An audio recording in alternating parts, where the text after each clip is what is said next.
Bonsoir à tous, ravi de vous retrouver pour ce nouveau numéro d'Autrement. Aujourd'hui, nous allons à la chasse au gaspillage alimentaire.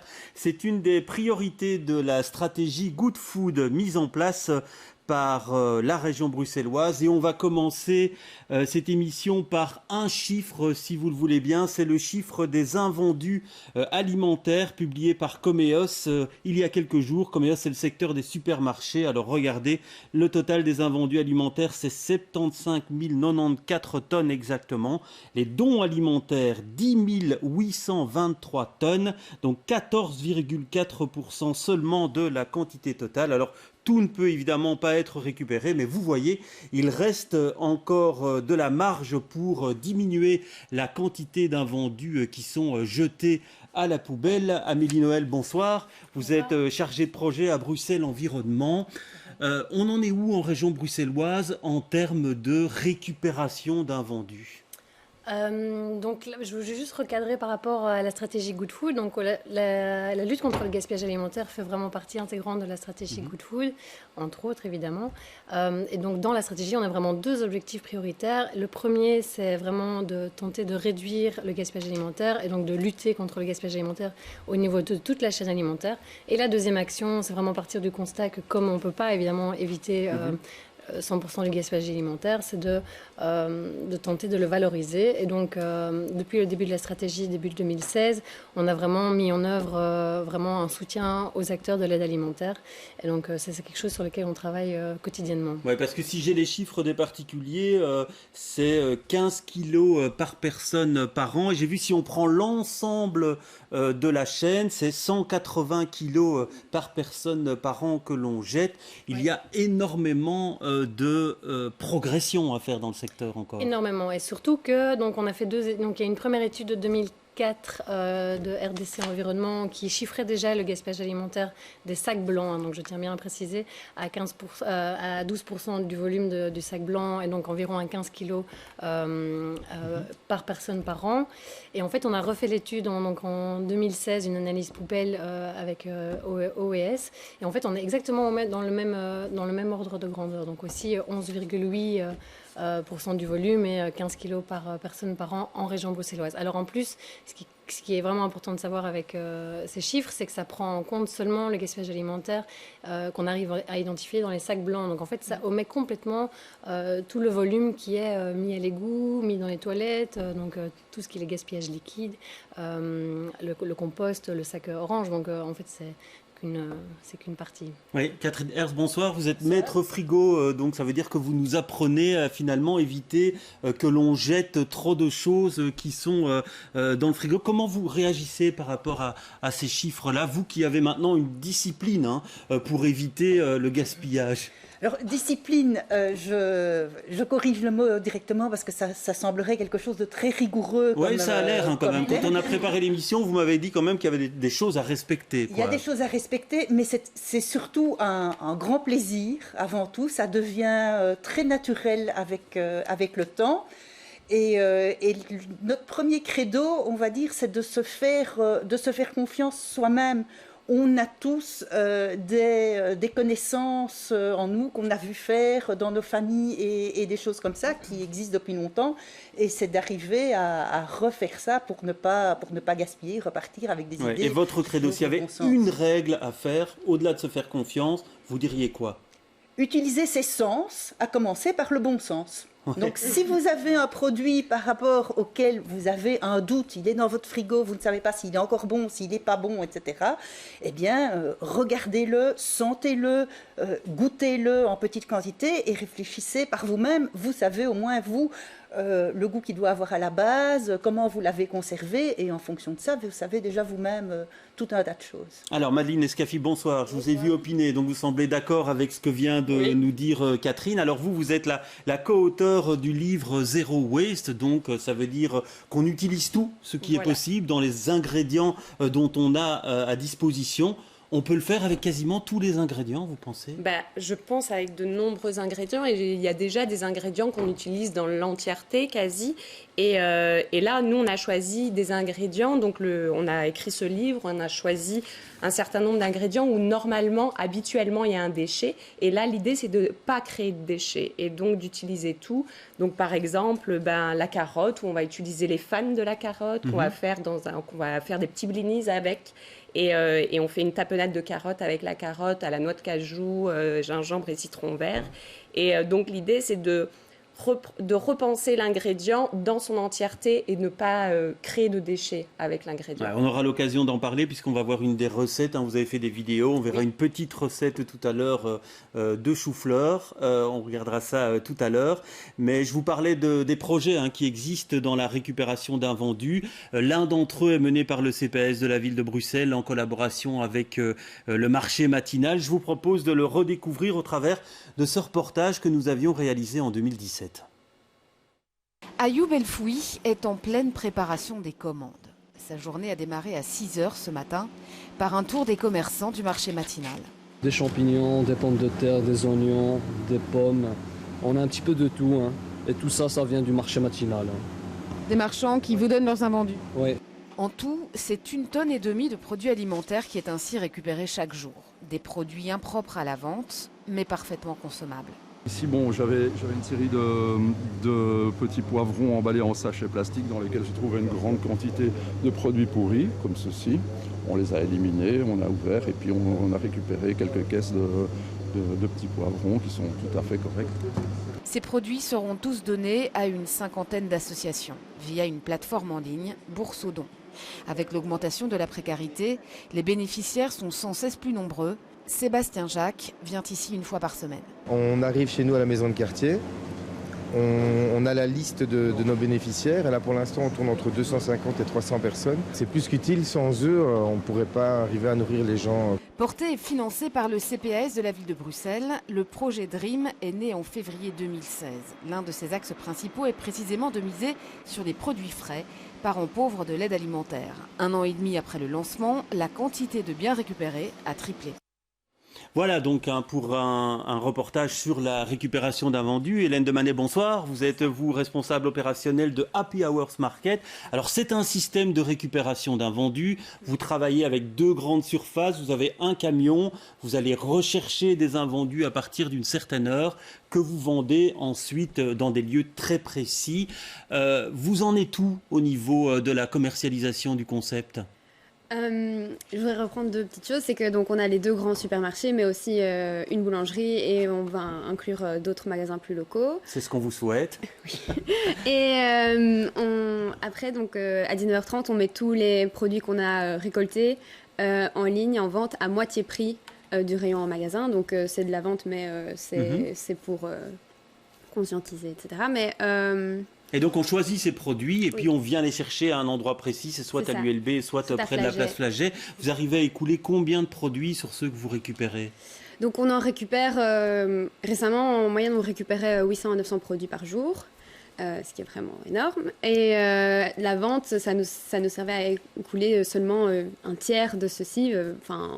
En règle générale, depuis qu'on a commencé, on est sur du moitié-moitié, donc moitié donné, moitié vendu. Mais là, oui, récemment, donc, c'est 300 produits en moyenne par jour. Et les autres, vous les donnez donc à des associations. Héloïse Norfalis, bonsoir. Vous êtes membre de la société Coduco qui prône la consommation durable. Alors, on a vu beaucoup d'initiatives se multiplier dans la récupération d'invendus. Elles sont vraiment multiples aujourd'hui, ces initiatives. Oui, tout à fait. Il y a beaucoup de choses. Personnellement, moi, j'accompagne beaucoup de cantines à lutter contre le gaspillage alimentaire. Et également, il y a des projets différents pour les invendus. Donc, par exemple, chez Farm, on a contribué à lancer un projet donc, avec Travi, qui est une entreprise de travail adapté assez connue ici à Bruxelles, qui récupère les légumes invendus de chez Farm et qui les transforme pour en faire de la soupe. Ça, c'est un exemple. Avec Farm, il y a aussi Fruitopia, qui va récupérer les fruits et qui fait des confitures. Ouais. Et donc ça, ce sont 2 projets. On voit que les initiatives sont multiples. Est-ce qu'il y a encore de la place pour d'autres projets où à un moment donné, il risque d'avoir une concurrence entre toutes ces différentes initiatives, selon vous? Oui, c'est vrai que pour le moment, on est beaucoup sur des initiatives de récupération d'invendus et il y a effectivement encore beaucoup de marge. On en parlait tout à l'heure des chiffres. Il y a encore une marge. Voilà, il y a encore des invendus dans les magasins. Donc, quand on voit les 60 000 tonnes, en tout cas, on se dit qu'il y a effectivement de la marge. Hein, Après, nous, c'est vrai qu'on est aussi en attente de nouvelles idées, de projets innovants. Donc, oui, il y a de la marge. Donc, il n'y a pas que les invendus alimentaires à traiter. Il y a aussi toute la question du gaspillage au niveau des ménages, au niveau de la chaîne alimentaire. Donc, il y a encore de la marge de Alors, manœuvre. vous, c'est une start-up 100% bruxelloise. Hein. Oui, il y a d'autres acteurs. Il y a Too Good To Go qui s'est lancé il y a quelque temps. On a vu cette initiative du CPS. Il y en a d'autres, beaucoup d'ASBL qui se lancent effectivement dans ce genre de projet. Comment vous voyez l'avenir du vôtre, de ce projet ?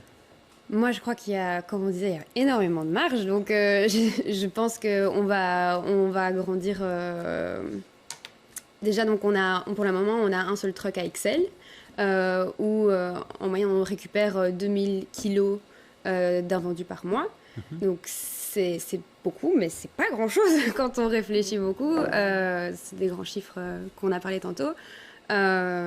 Donc déjà ça c'est une initiative à Excel, on est hyper localisé pour le moment, Aurélien et Ludovic derrière. Ce qu'on aimerait faire c'est déjà développer ça pour pas viser que Excel mais viser tout Bruxelles d'ici fin 2020. C'est tout ce qu'on vous souhaite. Hein. Alors on va parler du gaspillage dans les cantines et dans les messes. On va vous montrer quelques images du SPF Santé publique. On y est allé hier pour un petit tournage. Vous allez découvrir ces images tout de suite. Voilà, c'est le mess du SPF Santé publique près de la gare du Midi. C'est aussi celui du CGRA. On y sert 400 repas par jour en moyenne et les fonctionnaires qui le fréquentent sont plutôt gâtés puisque l'assortiment est très très large. Hein. Il y a un plat du jour, une suggestion, un plat végétarien. Tous les jours, il y a des steaks frites aussi, un salade bar, une soupe, des plats froids ou des sandwichs. Alors, Dieu sait qu'ils ont l'embarras du choix. Et dans cette cantine, on a essayé de mettre en place des actions pour limiter le gaspillage alimentaire avec le soutien de la région bruxelloise. Mais ce n'est pas simple du tout à mettre en place. Il faut que tout le monde collabore. C'est pas toujours évident. C'est ce que nous a confié la diététicienne qui compose les menus. C'est Chantal Van de Waal. Je vous propose de l'écouter. Oui, c'est compliqué. On ne connaît pas à l'avance le nombre de nos clients. C'est pour ça que c'est important que le chef cuisinier soit sensible à regarder au quotidien les statistiques. Alors, il y a d'autres paramètres. Il y a la météo qu'il faut faire attention. Il y a des jours de vacances scolaires. Il y a des jours aussi dans la semaine où il y a plus d'affluence que d'autres. Et donc ça, le chef cuisinier doit faire attention aussi à nos repas qui sont des repas top et d'autres peut-être des repas un peu plus flop. Donc le chef cuisinier doit faire attention dès les préparations et essayer d'avoir la meilleure estimation, ce qui n'est pas toujours évident. Oui, alors Héloïse, comment on fait pour mettre en place une stratégie quand d'un jour à l'autre, on ne sait pas effectivement combien de clients viendront manger aux messes ? Alors, il ne s'agit pas que d'un jour à l'autre. La première chose à faire, c'est déjà de voir, d'analyser où est le gaspillage. Donc, ce qu'on va faire, on va d'abord mettre en place un calculateur avec la cantine. On va voir comment elle fonctionne. Et puis, on va l'aider à calculer 2 choses. Parce que le gaspillage, au niveau du cantine, se trouve à 2 endroits. Il se trouve premièrement au niveau des préparations qui ne sont pas servies. Donc, ce qu'on a préparé en trop et qu'on n'a pas mis dans les assiettes des gens, que les gens n'ont pas mangé. Donc ça, le cuisinier peut voir déjà facilement lui-même, mais ça peut aider de calculer. Et le deuxième gaspillage se trouve au niveau du reste assiette, donc c'est-à-dire ce qu'on a mis dans les assiettes des gens et qui n'ont pas consommé. C'est ce qui est moins visible pour le cuisinier. Et le meilleur système, c'est de peser pour éviter finalement de produire trop. Ça peut être de peser, mais ça peut demander énormément de travail, surtout dans des cantines ici où on est à 400 personnes. Il y a des cantines qui le font et il y en a d'autres, on a un système où on leur propose en fait d'évaluer le nombre de portions. Donc les cuisiniers, ils savent très bien, voilà, j'ai préparé 50 portions de ce plat-là, 60 portions de ce plat-là. À la fin du repas, on va regarder combien de portions il nous reste et on peut avoir une idée. On peut aussi regarder par fraction, histoire de voir est-ce que c'est plus dans les légumes, les féculents ou la viande que se trouve le gaspillage. On demande de faire le calcul sur 1 mois, sur 4 semaines au moins. Pourquoi? Pour effectivement voir les tendances, pouvoir analyser des plats qui ont moins bien fonctionné. Oui, c'est ça. Et donc on les élimine du menu en fait, puisqu'ils ne fonctionnent pas. C'est ça qu'on peut faire. Pas forcément, où on revoit la recette. Ça peut être dû aussi à autre chose. Voilà, c'est pour ça que sur 1 mois, on peut dire est-ce que c'est vraiment dû au repas ou est-ce que c'est ce jour-là en particulier. Par exemple, au SPF, on leur avait proposé du coup de diminuer l'offre le vendredi, de faire moins de faire 2 Oui, parce qu'elle nous disait ça dépend parfois de la météo et ça on peut pas le prévoir puisque un jour il fait mauvais, le lendemain il y a plein soleil, du coup il y a des gens qui préfèrent aller manger dehors, et donc ça c'est très très compliqué à gérer quoi. Ça c'est très très compliqué, mais c'est pas le seul élément qui peut jouer également. On peut jouer sur d'autres choses. Effectivement, il y a toujours une partie de gaspillage, mais il y a énormément à faire. Alors, on va retourner, si vous le voulez bien, quelques instants à ce mess du SPF Économie. On va voir qu'il y a en images, on va voir qu'il y a toute une série de choses qui ont été mises en place, une sensibilisation et des stickers qui sont disposés sur les comptoirs, qui invitent les gens à ne pas remplir trop leur assiette pour qu'elle soit vide à la fin du repas. On limite aussi le nombre de plats chauds pour éviter de jeter.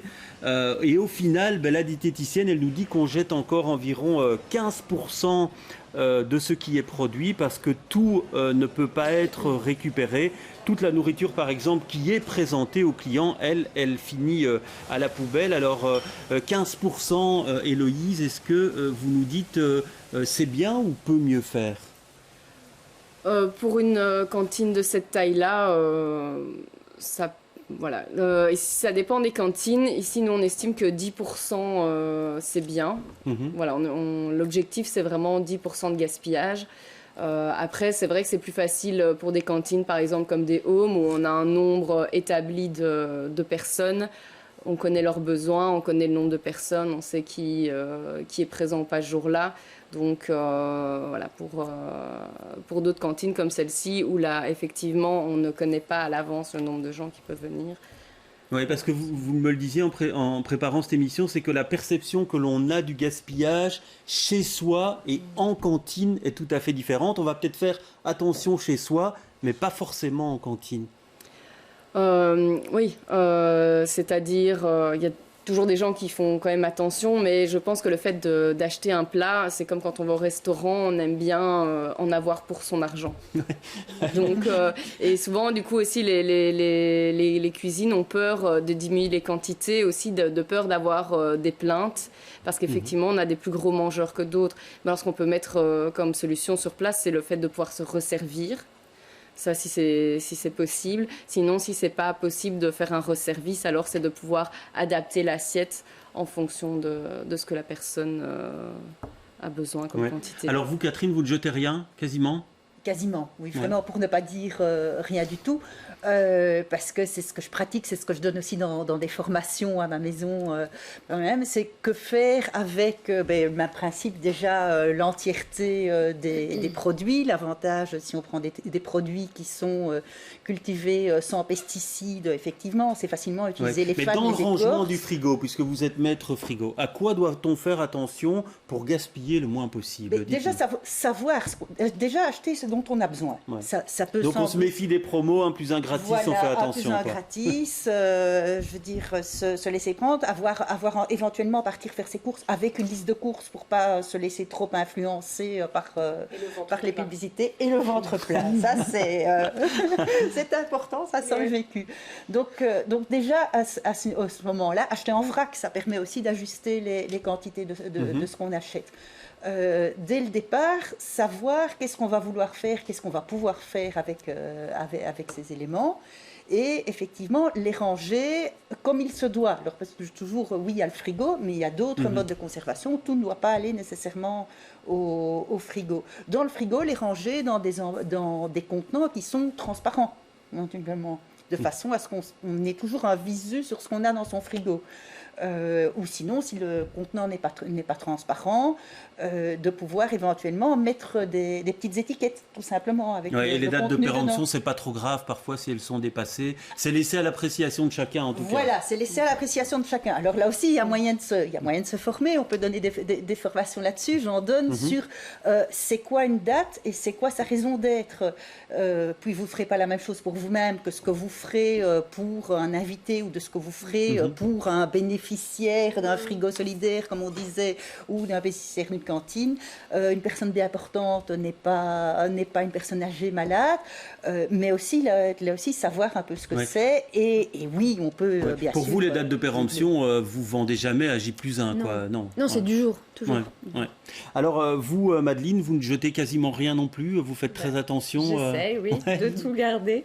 Parce que nous pensons, en écrivant ce livre, justement, qu'il y a des vertus qu'on a oubliées, en fait, dans les ingrédients, et on crée des déchets alors que peut-être on pourrait ne pas en avoir sur certains ingrédients.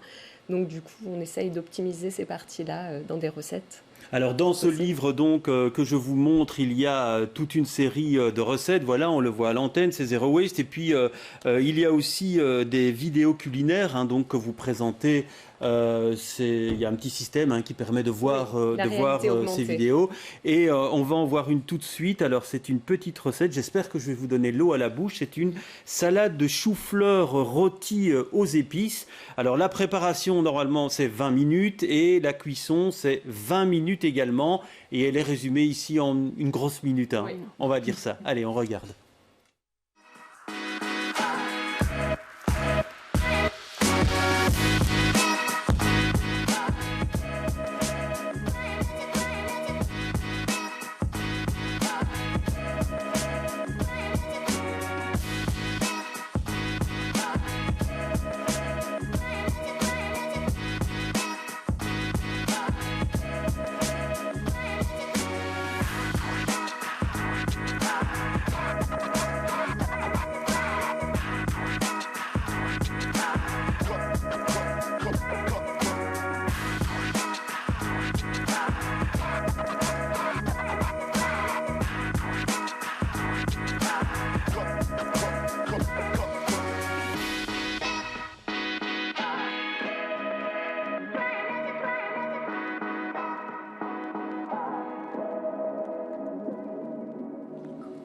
Voilà donc une des recettes. Et là, ce qui a... Bon, moi je vais vous le dire, quand je fais du chou-fleur, je jette le verre, je jette la verdure.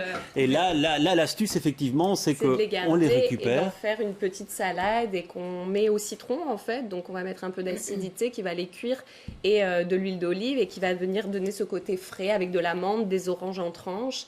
On récupère aussi les zestes de l'orange. Donc on a voulu faire des recettes qui sont simples, accessibles, parce qu'on veut montrer que faire de l'anti-gaspillage, c'est pas compliqué. C'est juste des petites choses, mais il y a beaucoup de gens qui me disent, mais ça a l'air dur, par quoi je commence, qu'est-ce que je peux faire? Et là, c'est vraiment des petits tips pour dire, mais regardez, au lieu de jeter, peut-être que vous pouvez faire ça avec cette partie. Mais est-ce qu'on peut faire ça avec tous les légumes ou la viande? Quasiment. Avec beaucoup. Oui. Moi, je suis cuisinière et en cuisine, on utilise vraiment tout. On garde les os pour faire des fonds, pour les arêtes pour des poissons pour faire des fumées. Donc, c'est des bases qui servent. Et ça, c'était la cuisine d'avant. Et on a, je crois, oublié, ou on est parti peut-être dans plein de directions. Et c'est juste réapprendre à cuisiner avec tous les produits qu'on a. Alors là, vous m'avez donné quelques tuyaux. Qu'est-ce que vous faites, par exemple, avec du fenouil?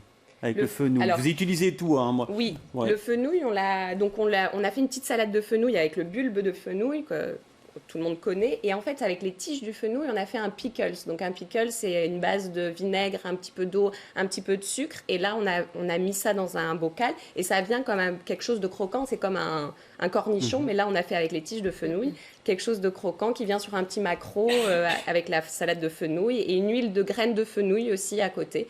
qui va venir. Et puis vous faites un gâteau à base d'orange et vous utilisez tout dans l'orange. Oui. Ouais. On cuit l'orange entière, donc 1 heure dans de l'eau et ça la rend toute molle, ça permet de la mixer et de la mélanger avec de la poudre d'amande, de la poudre de noisette et un peu de beurre, un peu de... Ouais. Non, pas de beurre, il n'y a pas de beurre, il y a des œufs, il y a du sucre parce que c'est sans gluten et sans lactose. Alors le truc, c'est qu'effectivement, on peut tout utiliser, mais il faut quand même avoir un peu de temps, quoi. Il faut se poser dans sa cuisine, hein. Ça prend un peu plus de temps, quoi. Je pense que changer des habitudes, ça prend du temps. Donc au début, ça va prendre du temps, mais une fois qu'on aura tous ces petits tips, ça sera plus rapide et on aura les bonnes astuces. Ouais. Alors juste une précision, il faut quand même que ce soit l'orange, la pelure d'orange, il vaut mieux qu'elle n'ait pas été remplie de pesticides, quoi. On comprend bien. C'est ce qu'on conseille, que ça soit en agriculture raisonnée ou qu'on sache d'où ça vient ou vient du bio, effectivement, parce que on utilise tout des ingrédients. Ouais. Alors il reste très peu de temps. L'objectif en termes de limitation du gaspillage pour la région bruxelloise dans les années qui viennent, quel est-il ?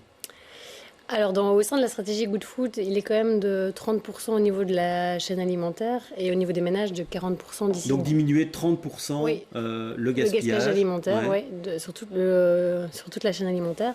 Et au niveau des ménages, c'est 40%. Et c'est dans quel délai ? Quand pensez-vous pouvoir y arriver ?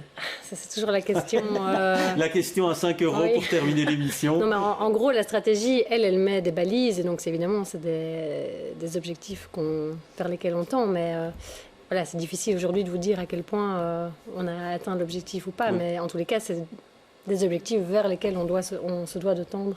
Ouais. Alors, dernière question pour vous, Héloïse, une réponse rapide. Vous pensez vraiment qu'il y a une mobilisation autour de ça aujourd'hui et que les choses vont aller en s'améliorant ou vous restez prudente ? Non, je pense qu'il y a de plus en plus de gens, comme le zéro déchet, le climat, il y a de plus en plus de gens qui se rendent compte de ces problématiques. On voit de plus en plus d'initiatives qui se lancent là-dedans.